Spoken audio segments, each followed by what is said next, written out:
What is good, everybody? Welcome back to another video on 8 Count. In today's video, I'm going to be giving you my picks for UFC 281, which is going down this weekend and is an absolutely stacked card, headlined by Adesanya taking on Pereira for the first time in MMA. Obviously, those two have a history in kickboxing. As always, guys, if you enjoyed the video, please leave a like, subscribe to the channel, it's greatly appreciated. Leave a comment with your picks for the main card, and let's get straight into it, guys. We're going to kick things off with the main event. Israel Adesanya taking on Alex Pereira. The first time these two will meet in MMA. Obviously, they've met twice now in the past in kickboxing.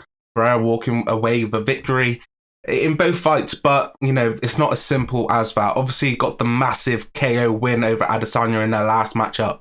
But people tend to not notice actually what happened in those fights. I think the first fight was a very technical fight, but you could argue a very clear case for Israel Adesanya winning that fight, as the more, I guess you could say, busy fighter, throwing a lot more, landing a little bit more.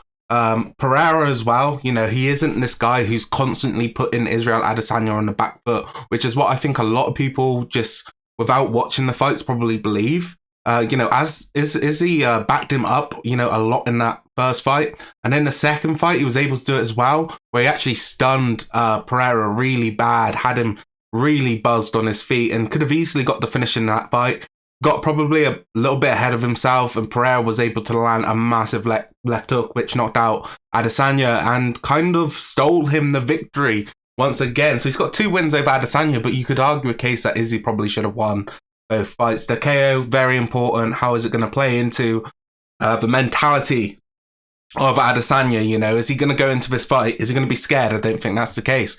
But could he be kind of a bit more hungry? Is he going to get a little bit more aggressive when, it push comes to shove? Is he going to get a bit more reckless? I definitely think that's a possibility. I think in this fight, we're probably going to see Pereira take the center of the cage. I do think Izzy will back him up at times, but I probably do see Israel looking to stay at range. And a lot of times in the kickboxing fight, Adesanya was actually able to use his sort of ring awareness and use his sort of IQ to get out of the corner of lot against Pereira. His footwork was very good. And I think in terms of this fight coming into the octagon, it's going to be even harder for Pereira. I think trying to corner Izzy is probably going to be, probably impossible for him. I don't think he's got the fleet of foot and the speed that in that sort of scenario. I do think Izzy with his footwork is just too good.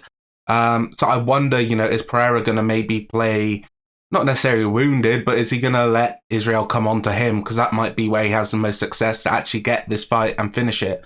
In this fight, my pick is going to be Adesanya. I just think, for me, over the course of the 2 fights, he had the better moments. Despite getting knocked out, I think he probably overall is the better fighter.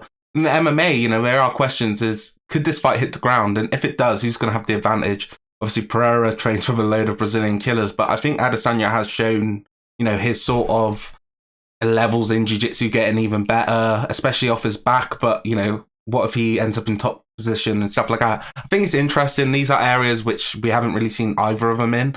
So it'd be interesting to see what would happen if the fight went to the ground. I do suspect that the majority of it will take place on the feet. For me, I'm going to go with Adesanya. I would love to see an upset, just to make things interesting at middleweight. A fresh challenger. I'm not someone who hates Izzy. I know a lot of people do, but for me, I just respect his skill set inside the octagon. I think the guy's an absolute killer, and hopefully this is going to be someone who's going to be able to test him a lot, and I hope we see that. The co-main event, guys, is Carla Esparza versus Zhang Weili. For me, I think this fight is a bit of a mismatch. I think Weili Zhang is too much for her. I think we look at her performances in the past and now what she's adding with that wrestling ability, obviously training with Henry Cejudo. I think she's going to be pretty unstoppable coming up. I just think she's going to be able to, nullify the takedown game of Esparza. She's going to force her to stand on the feet with her.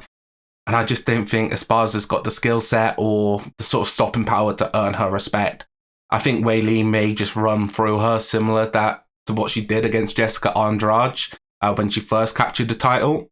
For me, I think, if it comes to a wrestling matchup, I think Weili's skills have just come on leaps and bounds. And then you've got to add that, the other factor of her physical strength, how strong she is.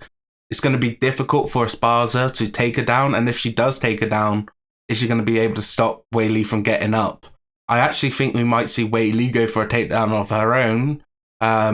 I just think this is going to be one-way traffic from the moment it starts. And I know I am probably underrating Carla Esparza just a bit, but I just don't really respect her as the championship, as the title holder right now, just because of the way she won the bout. The fight against Rose was one of the worst fights I've ever seen. So obviously I don't give her that sort of, she is the number one. Because I think if Rose would have fought a very different style, it's very possible that she could have won. And she even could have given a chance for Esparza to actually win the title and earn a lot more respect. The way she won it, though, definitely leaves her with a lot of questions around her sort of championship reign as it is right now. I'm going to go with Weili to actually get her out of there in the first round in a very convincing manner. So I think this one's going to be interesting. I'm going to go Weili KO first round. TKO. I think she's going to hurt Esparza to the body, if I was to guess. Chandler versus Poirier. I think this fight is 3 rounds, and I think that kind of suits both men in terms of the pace that they're going to be able to put on.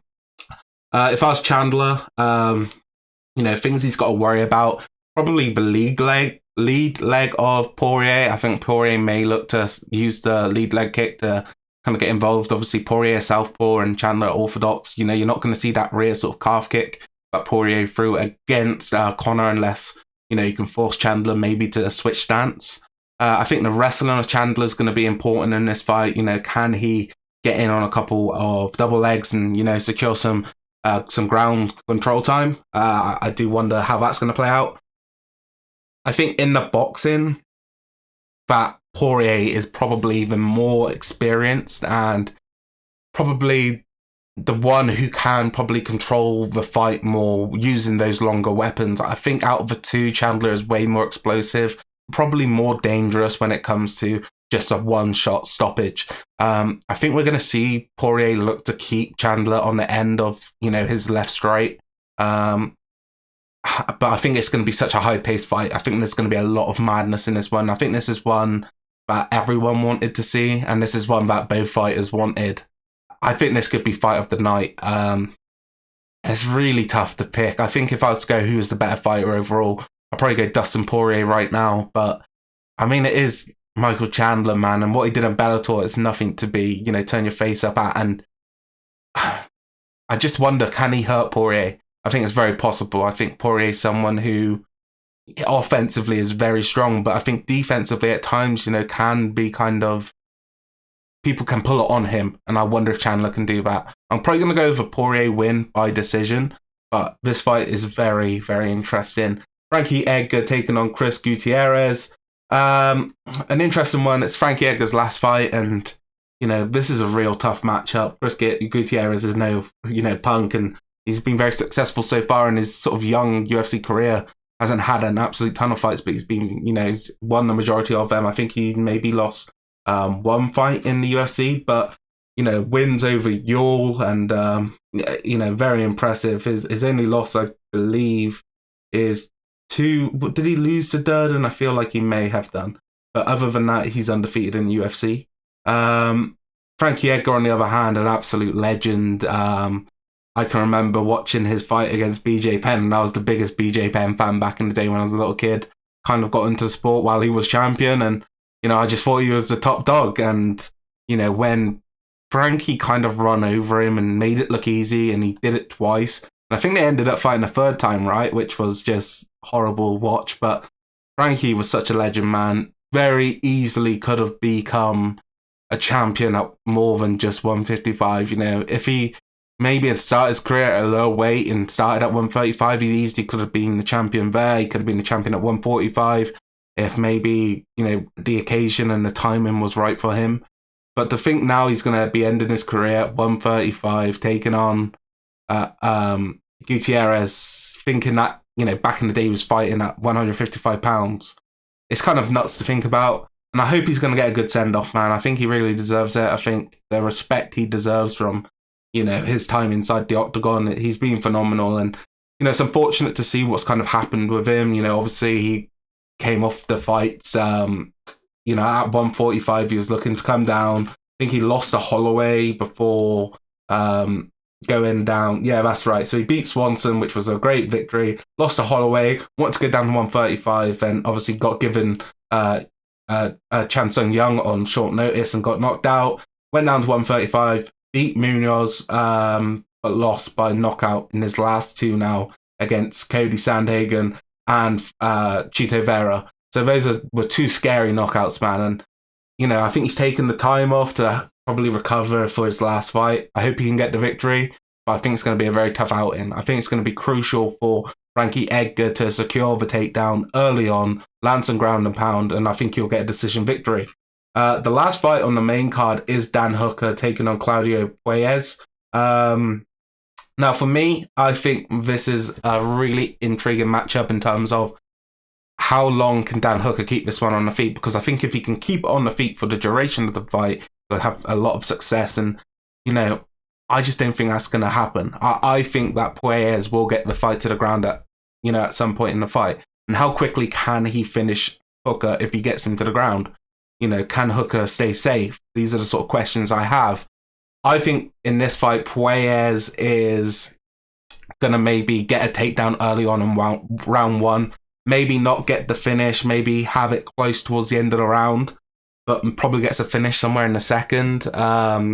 This guy is unreal on the ground. He's so quick and so dangerous. So I just think that's a nightmare sort of matchup for Dan Hooker. You know, Hooker's proven in the past that if he can stay on the feet, he's an extremely skilled fighter. Obviously coming back up now to 155 after the drop to 145. So we're going to have to wait and see. You know, it's kind of hard to pick against Dan Hooker because he's definitely one of my sort of favourite personalities in the sport, but it's a dangerous matchup, man. And, you know, they don't do him no favours. Obviously, they could have given him someone who was like a mid-range sort of striker. You know, someone who's not the best striker in the world, but that's like forte. But they give him Puelles, who's going to look to exploit probably Hooker's weakest area on the ground. So it's going to be an interesting one. I'm going to talk about the prelims. Let's talk about prelims for a while. We have got some good ones anyway. Brad Riddell versus Renato Moicano. Riddell, super dangerous guy. Very, very good on the stand-up. He's the shorter man in this matchup, and I think that's really important because I think that's going to kind of give, you know, Moicano the option to go to one of his better weapons, which is the jab. You know, what can Moicano do in the jab in this fight? It's going to be intriguing because I'm sure Riddell's going to look to counter the jabs with the leg kicks. Can this fight get to the ground from Moicano? I would like to see that happen for him because I do believe on the ground he will have a clear advantage. I could see him probably finishing this one with a guillotine in some sort of scramble position.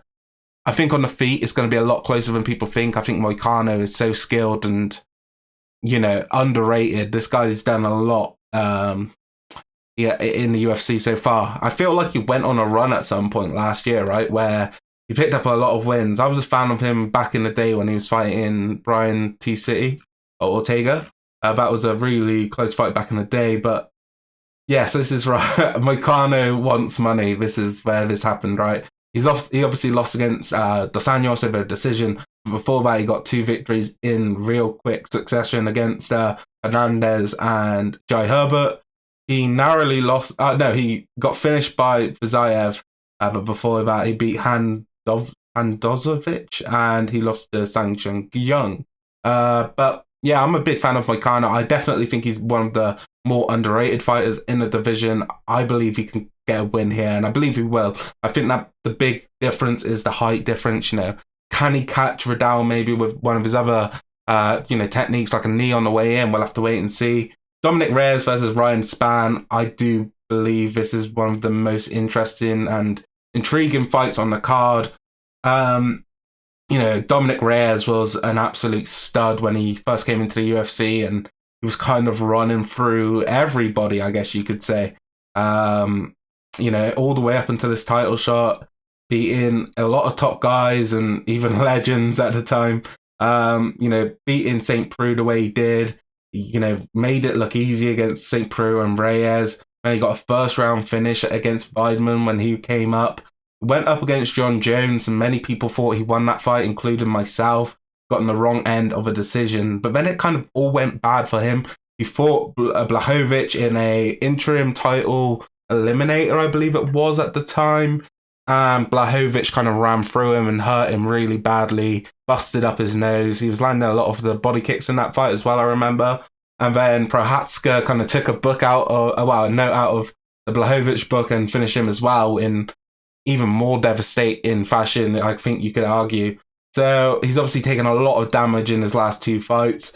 And that's why I'm finding it hard to pick him in this one. Because for me, Ryan Spann isn't the most decorated light heavyweight and someone who I believe is going to, light the world on fire. A big win over Misha Shirkinov and a loss against Anthony Smith. A big win over Kutaleba, but I think what makes him my pick in this fight is the fact that how dangerous he is. I don't think Reyes has kind of taken damage the way he shown that he could before since the Jones fight.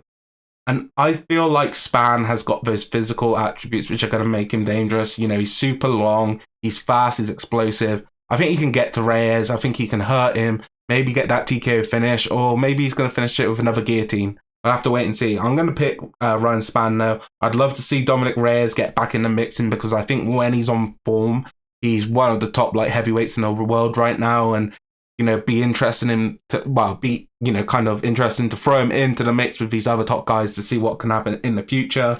That's probably where I'm going to end it with my picks, but I just want to point out how stacked this card is. Molly McCann, such kind of a star she's become now since these last 2 victories in the UK. I'm surprised that she's only on the prelims because of how big a name she is, but that shows how stacked this card is. We got Frivola taking on Azaitia in the early prelims, and we just got some sick fights altogether. Karolina Kovacevic coming back against Silvana Gomez-Juarez, Michael Trezano, someone who I've always been interested and keeping an eye on because he's put some fun fights against Youngwoo Choi. Julio Arce against Montel Jackson should be a good one. And starting off the night with one of Adesanya's teammates, Carlos Olberg, who has been impressive in his last 2, I must say. So overall, guys, it's a phenomenal card, and I really can't wait to sit down and watch this one. It's going to be an intriguing one. Let me know your picks in the comment section down below, guys. I'll be sure to react to your comments and maybe talk a little bit of shit. But nah, guys, if you have enjoyed the video, please leave a like, subscribe to the channel. Be sure to go and check out the last 2 videos I uploaded. I basically got to play the beta for the new upcoming boxing game Undisputed. There's a little bit of gameplay in there. It's got my first fight, and I did a reaction and kind of give you my review to the entire beta, talking about all of the gameplay basically. So anyway, guys, if I don't see you for a bit, I'll see you in a while. But yeah, I should have a video coming up next week with my reaction to this and maybe a few more videos, guys. Thank you for watching, and I'll see you later.